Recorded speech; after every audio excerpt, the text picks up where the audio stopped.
Merci de nous rejoindre dans ce bulletin consacré à l'actualité internationale sur IGFM. Au menu, le Népad décide de revoir sa copie après le sommet de Dakar. Des décideurs africains portent 16 projets d'infrastructure devant être validés à Malabo le 27 juin prochain. Au Kenya, plus de 48 personnes ont péri lors d'une attaque dans une station balnéaire. L'Iran campe sur sa position d'acquisition de centrales nucléaires malgré des sanctions de la communauté internationale.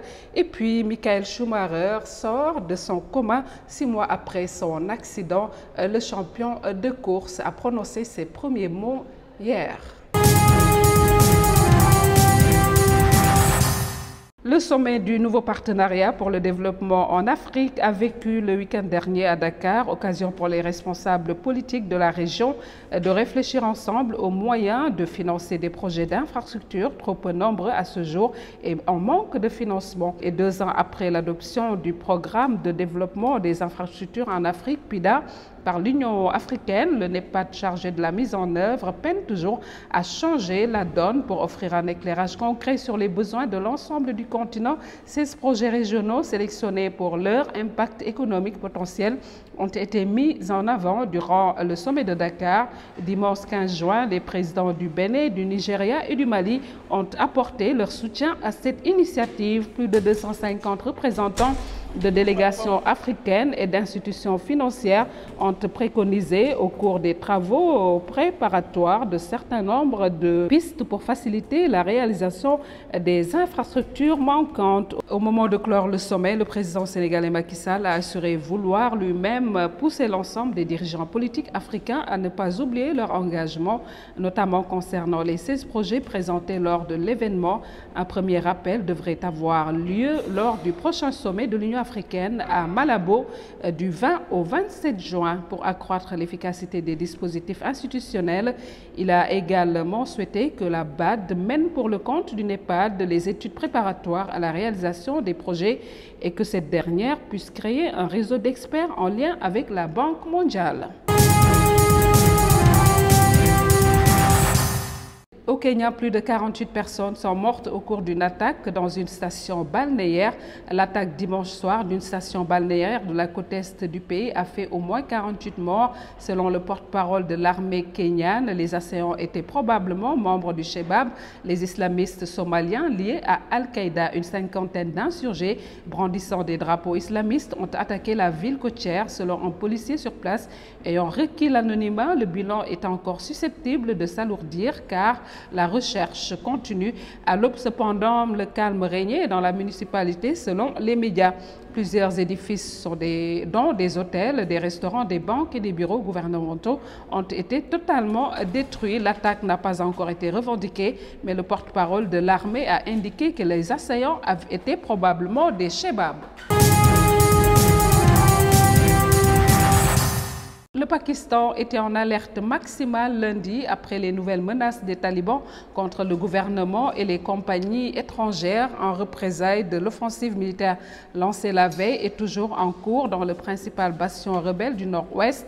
L'armée a poursuivi dans la matinée des bombardements aériens sur la zone tribale du Waziristan du Nord à la frontière de l'Afghanistan, repère numéro 1 dans le pays des rebelles talibans et d'Al-Qaïda, raids qui ont fait au moins 177 morts depuis dimanche. Selon un dernier bilan, la tension était également maximale à Peshawar, régulièrement frappé par les rebelles.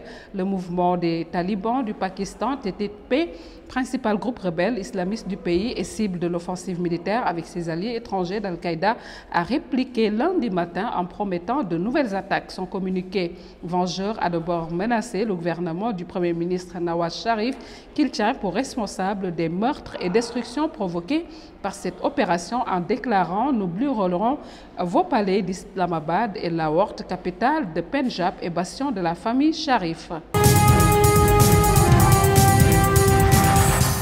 La Colombie a réélu hier Juan Manuel Santos, le président sortant, une victoire reconnue par son rival Oscar Iván Zuloaga après une campagne acharnée entre les deux candidats. Juan Manuel Santos a remporté l'élection avec 50,93% des suffrages contre 45,2% pour Oscar Iván Zuloaga. L'abstention a été moins forte au second tour. Sa proposition de paix a donc séduit la majorité des Colombiens. La tâche ne sera pas aisée puisqu'au siège de Zuloaga, hier soir, l'amertume et l'incompréhension dominaient plutôt. La Russie met à exécution sa menace de couper le gaz à l'Ukraine. La Russie a introduit lundi 16 un système de prépaiement pour les livraisons de gaz à l'Ukraine après l'expiration de son ultimatum, ce qui signifie qu'elle ne lui fournira plus que ce qu'elle réglera en avance, a annoncé le géant gazier Gazprom. L'ultimatum imposé à Kiev pour régler une dette atteignant au total 4,5 milliards de dollars ayant expiré à 6 heures GMT, donc aujourd'hui, ce lundi. Gazprom, en vertu du contrat en vigueur, a passé Naftogaz à un système de prépaiement pour les livraisons de gaz, indique le groupe russe dans un communiqué. Au passage, les livraisons de gaz russes en direction de l'Europe, dont près de la moitié transitent par le territoire ukrainien, risquent de se trouver affectées comme pendant les précédents conflits gaziers en 2006 et 2009. À Bruxelles, la Commission européenne a déclaré dans un communiqué être convaincue qu'un accord entre Kiev et Moscou était encore possible.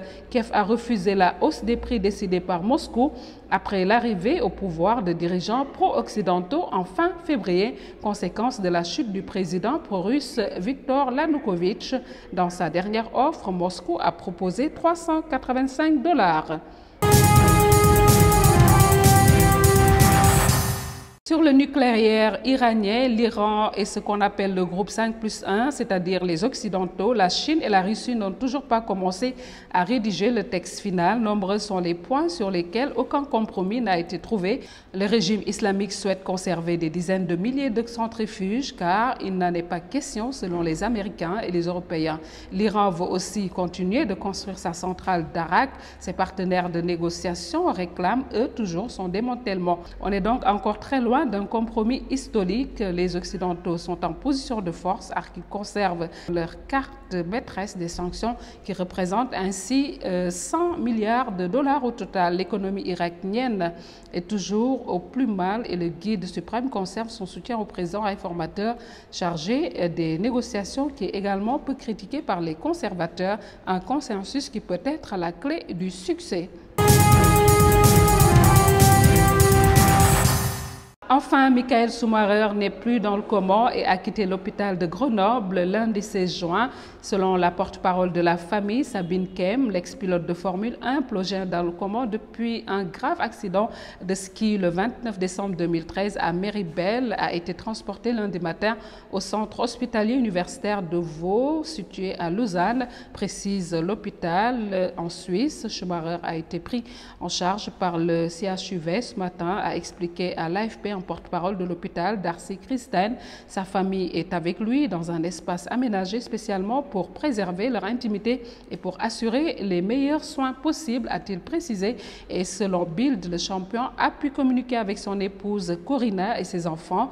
Le journal allemand indique qu'il serait capable d'entendre les voix et de réagir au contact. Voilà, c'est tout pour ce rapide survol de l'actualité internationale sur IGFM. Merci de surfer chez nous. On se retrouve demain.